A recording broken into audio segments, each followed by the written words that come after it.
तो आप क्लॉज 15 की बात करते हैं तो अप्रिशिएट करें, यहाँ पे वर्ड लिखा हुआ है जब आप कैपिटल एसेट को अपने स्टॉक एंड ट्रेड में कन्वर्ट करते हो।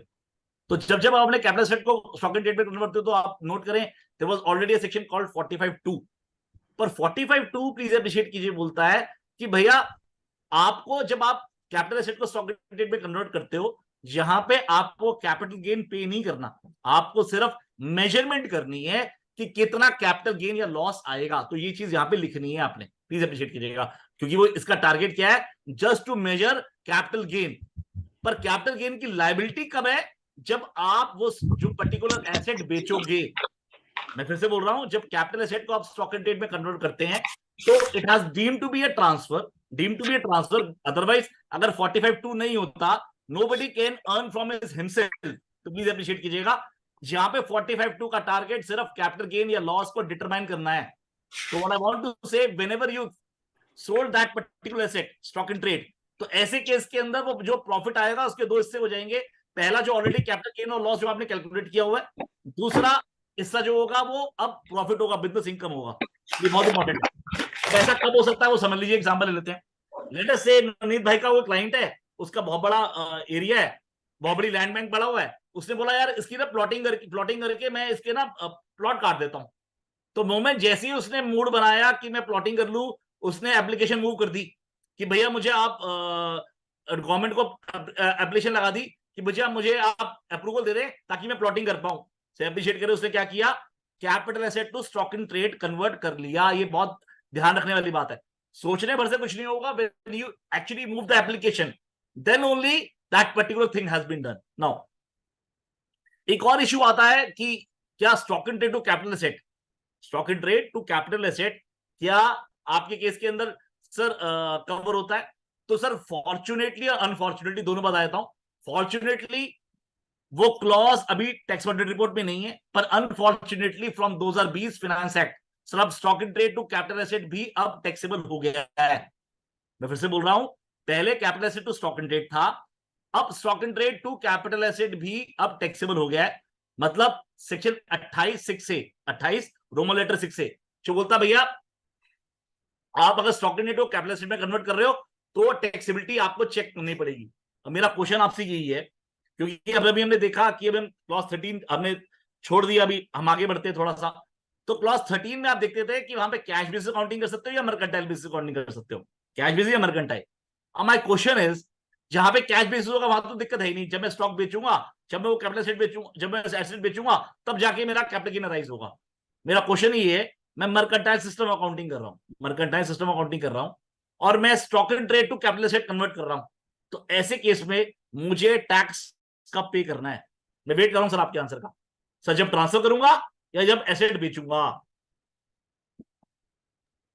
इन द ईयर ऑफ ट्रांसफर, हाँ जी भैया, in the year of transfer, in the year of इसमें ट्रांसफर, कन्वर्जन पे होगा। जब कन्वर्जन पे होगा। हाँ जी भैया। तो कोई और कोई डिफरेंट बात भी कह रहा है?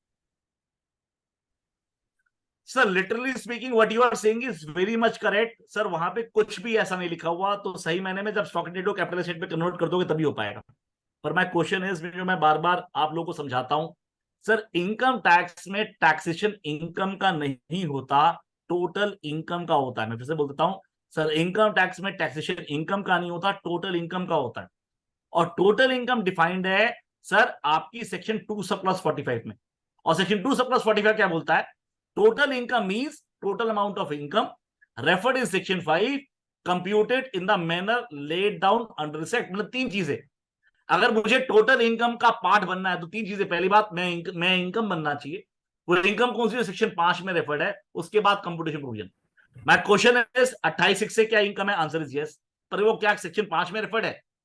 अप्रिशिएट कीजिएगा, जब आपने स्टॉक इन ट्रेड को कैपिटल एसेट में कन्वर्ट किया तो सेक्शन 5 जो बोलता है वो दो चीजों को बोलता है। क्या बोलता है? पहला एक्रूअराइज और दूसरा रिसीव्ड। तो पहले रिसीव कर लेते हैं कि क्या ये इनकम रिसीव हुई? आंसर इज नो, रिसीव तो हुई नहीं। अब क्वेश्चन उठता है क्या ये इनकम एक्रूअराइज हुई है? तो एक्रूअराइज को ईडी से सुन 26 ITR 27 1954 सुप्रीम कोर्ट ने जो बात बोली, और सुप्रीम कोर्ट 2023 आज तक बोलता आ रहा है कि मैंने आपको ईडी ससून में क्या समझाया था, एक्रूअराइज को क्या कहते हैं। They said not only you have earned, other person should have a liability to pay it also. तो क्वेश्चन उठता है जब मैं स्टॉक ट्रेड को कैपिटल एसेट में कन्वर्ट कर रहा हूं, किसकी लायबिलिटी है पे करने की? किसी की लायबिलिटी नहीं है, nobody can earn by himself. तो 228 से डाल दिया है डीमी फिक्शन, पर it is not passing the test of total income. तो जब आप ये एसेट बेचोगे तभी आपकी टैक्सेबिलिटी बनेगी। मैं क्लियर हूं आपको सर? सेम वे एग्जांपल, एक और एग्जांपल देता हूं, आप बोलोगे कोई और एग्जांपल भी हो सकता है, एग्जांपल देता हूं आपको एक और। लेट अस से अगर आपका क्लाइंट को बिल्डर है, आपका क्लाइंट को बिल्डर है, तो बिल्डर के केस में आप देखते हो फ्लैट्स के केस के अंदर सर 2 साल तक सर कोई रेंटल वैल्यू नहीं है, डीम्ड रेंट नहीं माना जाता, और 2 साल के बाद वो गलता है भैया एनुअल वैल्यू पे आपको रेंट पे टैक्स करना पड़ेगा। तो my question is, nobody has ever raise this particular issue कि सर ये टोटल इनकम का टेस्ट पास कर रहा है क्या? मैंने सर प्रॉपर्टी किराए पे तो दी नहीं, जब किराए पे दी नहीं तो रेंट रिसीव नहीं हो रहा, तो बात खत्म हो गई। सेक्शन 5 का एक टेस्ट तो खत्म हो गया।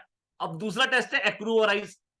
एक्रूअराइज को इट इज वाला जजमेंट मैंने आपको समझा दिया, किससे लेना है? तो मेरा पर्सनल मानना ये है, अगर कोई बंदा आर्ग्यू करे इस रिलेशन पे कि सर ये सेक्शन 5 का टेस्ट पास नहीं कर रहा, तो मेरा पर्सनल मानना है सर ये इनकम टैक्सेबल नहीं हो सकती। तो अगेन प्लीज अप्रिशिएट कीजिएगा, मैं बार बार आपको फोकस करता हूं सर, हमेशा बेसिक सेक्शन जो है सेक्शन 14 तक, उस पर ज्यादा ध्यान दें। 70% अगर आपका इनकम टैक्स अगर आपको जानना है, सेक्शन 14 तक आप अगर आप पढ़ लेंगे, 70% ऑफ इनकम टैक्स 17 के अंदर। सर यहाँ पे दो इशू की बात करता है, 43 CA एंड 50 C। तो पहली बात तो फिर अगेन मैं 50 C के कंटेस्ट में बात कह रहा हूं आपको, सर 50 C आपका पर्सनल एसेट है। अगर पर्सनल एसेट है, don't report it over here. अब आप बोलोगे पॉसिबिलिटी हो सकती है नितिन भाई, क्या पता मैंने इन्वेस्टमेंट कर रखी है, कैपिटल एसेट की कर रखी है, तो yes now you have to report it. तो जब प्लीज अप्रिशिएट करें, अगर आपका पर्सनल एसेट है, क्योंकि आपका ऑडिट सर बिजनेस का हो रहा है, तो रिपोर्ट मत करें 50 C के कंटेक्स्ट में। पर मान लीजिए अगर आपका वो बिजनेस एसेट है जिसको आप बेच रहे हैं, 50 C वाला आपकी ऑलरेडी उसके अंदर डाला हुआ है, तो आपको रिपोर्ट करना पड़ेगा। पर जब आप रिपोर्ट करेंगे, it is very very important in relation to 43 CA and 50 C। तो पहली बात तो आप ये मान के चले, वो 20% वाली बात खत्म हो चुकी है, वो कोविड पीरियड के लिए थी, that too in relation to 50 C, right? एक बात।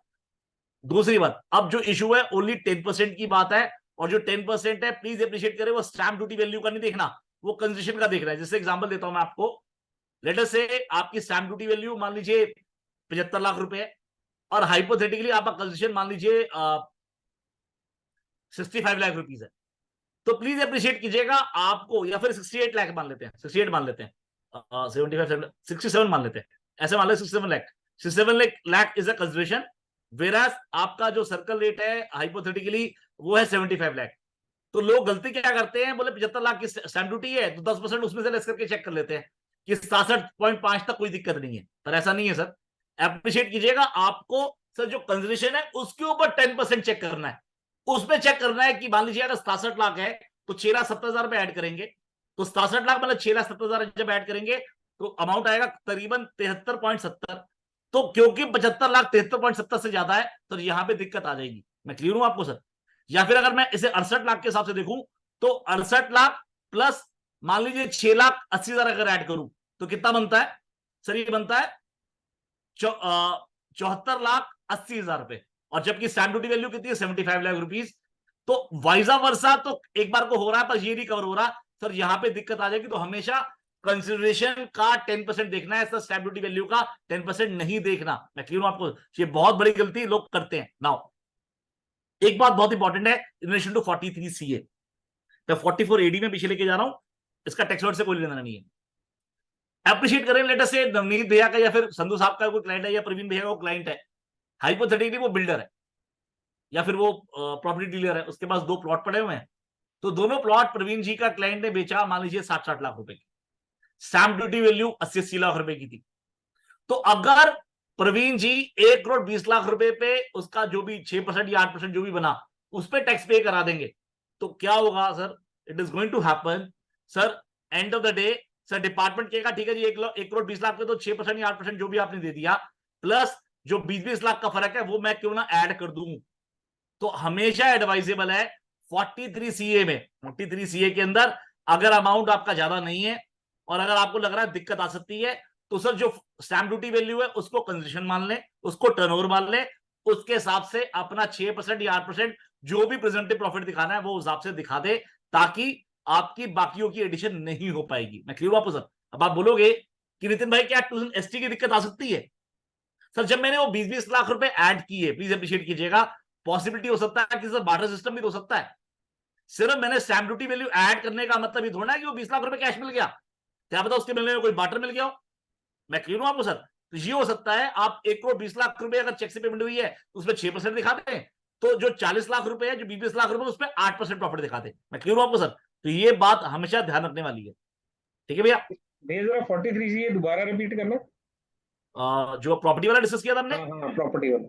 हाँ मैं फिर से बोल देता हूँ भैया। मैंने आपको बोला भैया, मान लीजिए आपके क्लाइंट है, वो प्रॉपर्टी डीलर है, तो 43 तभी लग पाएगा जब वो स्टॉक इन ट्रेड होगा। लेट अस से वो दोनों प्लॉट 60-60 लाख रुपए के बिके इन कंसिडरेशन, पर stamp duty value 80-80 lakh rupees की। ठीक है भैया? नाउ अगर मान लीजिए आपने 1,20,00,000 रुपए 6% दिखा दिया या 8% दिखा दिया एज अ केस में भी, तो डिपार्टमेंट क्या करेगा? असल वो कहेगा 6 और 8% तो आपकी इनकम होगी, क्यों ना 40 लाख रुपए में 43 CA में ऐड कर दूं आपकी। मैं क्लियर हूं आपको भैया? 43 CA में पूरा 40 लाख रुपए ऐड कर दो। तो मैंने आपको एडवाइस किया, कोशिश ये करो 43 CA वाला जो स्टैम्प ड्यूटी वैल्यू है, अगर ज्यादा दिक्कत नहीं है, उसी को आप अपना टर्नओवर मान लो। अब क्योंकि सर आपकी चेक से तो 1,20,00,000 रुपए आए हुए हैं, तो ऑफिस बात है सर, जो 6% है 1,20,00,000 पे ले पाओगे। बाकी 40 लाख क्योंकि चेक से नहीं आए, क्रॉस चेक से नहीं आए, तो ऐसे केस में उसे 8% दे दो। तो कई लोग आपसे आर्ग्यू करेंगे, भैया क्या ये माना जाएगा ये 40 लाख रुपए इन हैंड कैश में मिल गया? तो सर ये कहीं नहीं लिखा हुआ, एप्रिशिएट करे, there could be a barter system also. Barter मतलब कैसे कि कुछ माल मैंने आपसे मंगा लिया, कुछ माल आपसे परचेज कर लिया, कुछ मुझे कहीं और लगाना था, उसके लिए मैंने परचेजिंग आपसे कर ली। मैं क्लियर हूं आपको sir? It is not that कि कैश पेमेंट ही पेमेंट है, कंडीशन कुड बी एनीथिंग। मैं कहीं और पे कुछ काम करा रहा हूं, मैंने माल आपसे उठा लिया। मैं क्लियर हूं आपको सर? तो ऐसे केस में क्योंकि ये अकाउंट पे चेक में नहीं आ पाएगा, तो इसलिए मैंने बोला वो 40 लाख पे 8% दे दे और 1,20,00,000 रुपए पे आप 6% दे दे, उससे आपको बेटर ऑफ हो जाएगा। टर्नओवर आप पूरी सर 1,60,00,000 रुपए दिखा दे। बस मैंने